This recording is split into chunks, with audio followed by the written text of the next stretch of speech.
আম গাছ থেকে 13 ফুট লম্বা কিংকোবরা উদ্ধার। ডুয়ার্সের নাগরাকাটা ব্লকের চ্যাংমারি চা বাগানের নেপালি লাইন এলাকায় শুক্রবার রাতে একটি আম গাছ থেকে 13 ফুট লম্বা কিংকোবরা উদ্ধার করা হয়।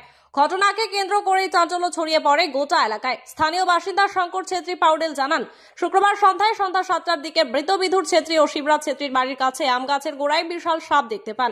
সাপ দেখে গ্রামবাসীরা আতঙ্ক ছড়ায়। এরপরে স্থানীয় বাসিন্দা শিবরাজ শর্মা অবিলম্বে বন বিভাগে খবর দেন। খবর পাওয়ার সঙ্গে সঙ্গেই বন বিভাগের কর্মকর্তা স্বপন শাহ, সর্প বিশেষজ্ঞ সম্বল বিশ্বাস ও ফরিদুল হক ঘটনাস্থলে পৌঁছে যান। প্রায় 2 ঘন্টা মাস্কুলেশনের পর সাপটি নিরাপদে ধরা পড়ে।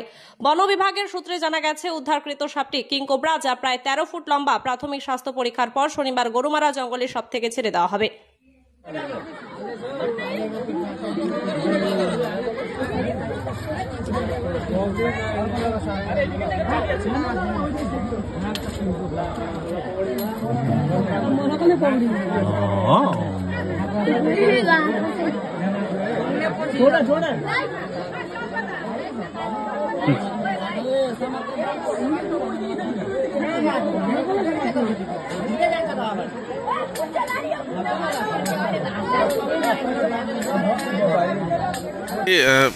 চেংবাড়ি ভুটান থেকে যে আছে ওখানে নেপাল লাইন থেকে একটা কোবরা সাপ কি করে ধরলেন ওইটা?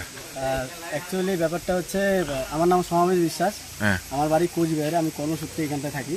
তো যাই হোক, আজকে আমাদের এখানে লুকসান যে বিডিও অফিস আছে সম্মানীয় স্বপনবাবু, ঠিক আছে, স্বপন শাহ, তো উনি আমাদের ফোন করেন যে একটা কিংকোবরা সাপ এই লুকসান সংলগ্ন এলাকায় দেখা যাচ্ছে। তো আমরা তৎক্ষণাৎ চলে আসি এবং ওনাকে সঙ্গে নিয়ে আমরা বেরিয়ে যাই। বেরিয়ে যাওয়ার পরে আমরা দেখি এটা নেপালি বস্তি, নেপাল লাইন, হ্যাঁ ভুটান। তো ওখানে গিয়ে আমরা দেখি যে একটা কিংকোবরা সাপ, যেটা বাংলাতে শঙ্খচূড় বলি আমরা। তো ওই সাপটি প্রায় 15 ফিট উঁচু একটা গাছের মগডালে উঠে আছে। তো আমরা যাই এবং সেখান থেকেই সেই সাপটিকে নিচে নামানোর পরে আমরা সঠিকভাবে সেটাকে রেস্কিউ করি, উদ্ধার করে আমরা তারপর সেটাকে নিয়ে যাই গরুমারা অভয়ারণ্যে এবং নিয়ে গিয়ে সেটাকে রিলিজ করি। ছাড়িয়ে দিয়েছেন ওখানে? সেটাকে কত ঘন্টা লাগছে রেস্কিউ করার জন্য? বেশিক্ষণ একটা সময় লাগেনি, আমরা খুব দ্রুতই সেটাকে রেস্কিউ করে ফেলছি। এবং তার মাধ্যমে আরেকটা কথা বলতে চাই, সেটা হচ্ছে এই সংলগ্ন এলাকায় যারা আছেন, সাপ সম্বন্ধে একটা সচেতনা একটা বিশেষ একটা প্রয়োজন। যেরকম ধরেন সাপ দেখলে পরে সবাই একটা আতঙ্কিত হয়ে যায়, এবং কিংকোবরা যে নামটা যে আছে, এই নামটা সবাই শুনে কিন্তু একটা আতঙ্কিত বোধ মনে হয়।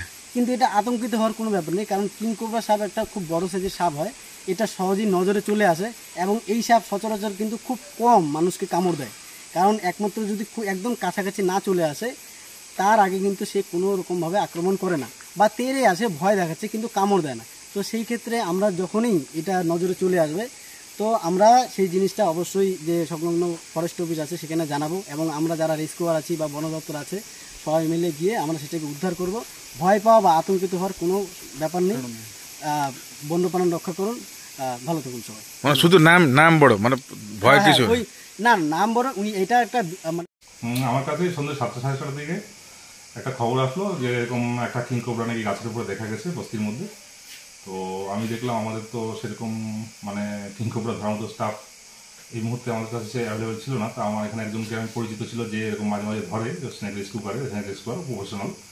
তো ওকে আমি কল করে আমি আমার স্টাফ এবং স্টাফের সাথে ওকে পাঠিয়ে দিই ওখানে। যাওয়ার পরে ও অনেক বেশ পরিশ্রম করেই ওটাকে ধরা হয়, এবং ধরার পরে আমি জঙ্গলে ছেড়ে দেওয়া হয়।